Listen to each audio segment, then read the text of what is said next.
xAI just shipped a coding agent that costs $300 a month, runs Grok 4.3, and reads the same config files Claude Code does. The first hands-on tests are already in, and they are not what xAI was hoping for. On May 14th, xAI dropped Grok Build, an agentic coding CLI for your terminal that they pitch as the direct rival to Claude Code and OpenAI's Codex. It's locked behind the Super Grok Heavy tier, the priciest subscription any frontier lab sells. There's a 6-month promo at $99, but that's a discount on the launch price, not the real price. Under the hood, it runs Grok 4.3, the model xAI quietly pushed out of beta the same week, with a 1 million token context window and up to 8 sub-agents working in parallel.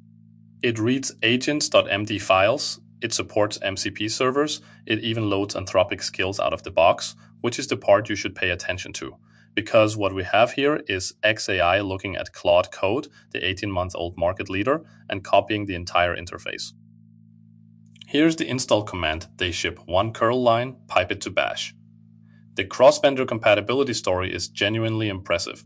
Grok Build reads the agents.md file that Claude Code and Codex both use, which means your existing project conventions just work.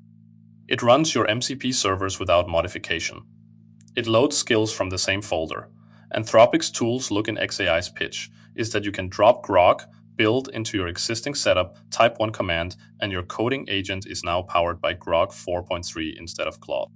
Plan mode is the headline differentiator. The agent writes out exactly which files it will touch and which commands it will run, and waits for you to approve. Parallel sub-agents fan out for big refactors.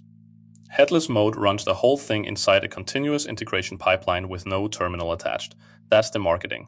Now we have to talk about whether any of it actually works. There are 3 serious players in this space, and they all live in your terminal.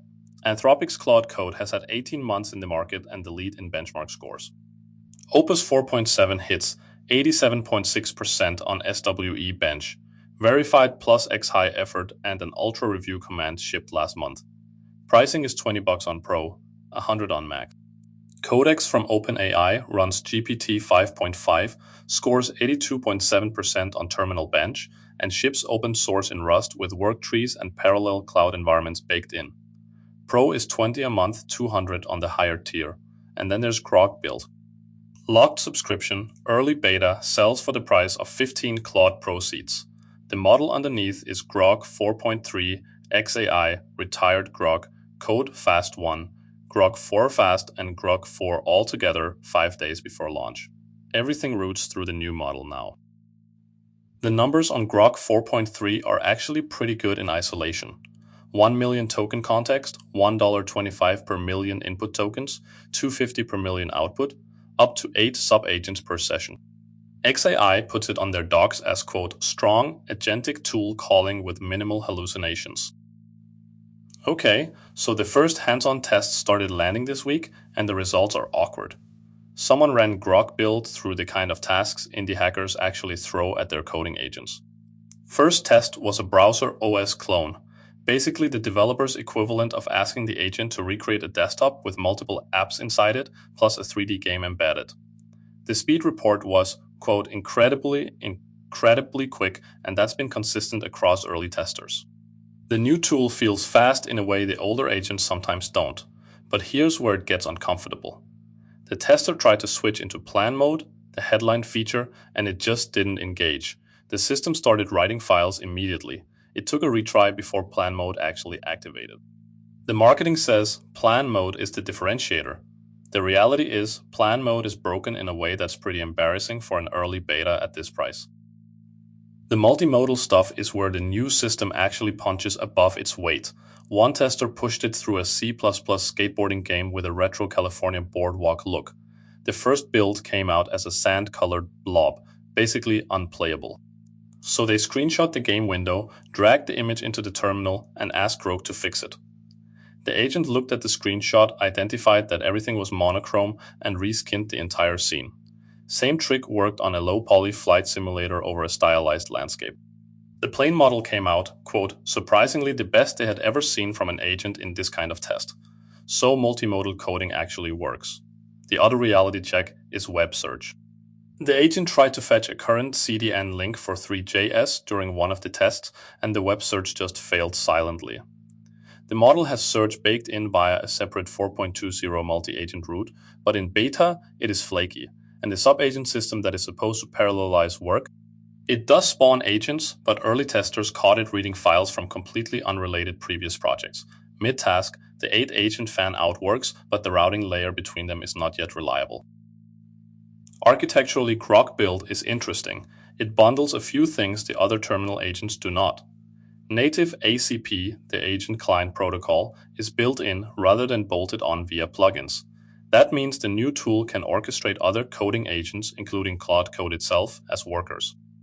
There is also an arena mode hidden in the code where multiple sub-agents tackle the same prompt and the system scores their output side by side before showing you the winner. That is not in the public beta yet, but the wiring is in the binary.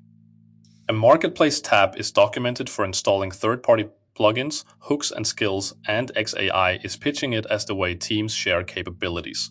There is a memory subsystem with dream, search, edit, and flush commands that consolidate context between sessions.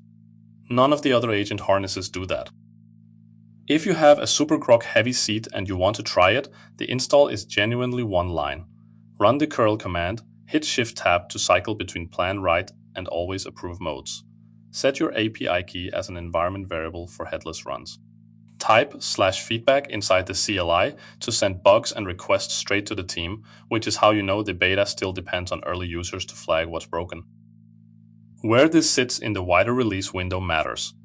xAI shipped the new CLI on May 14th, then 5 days earlier on May 9th, they retired 4 older models.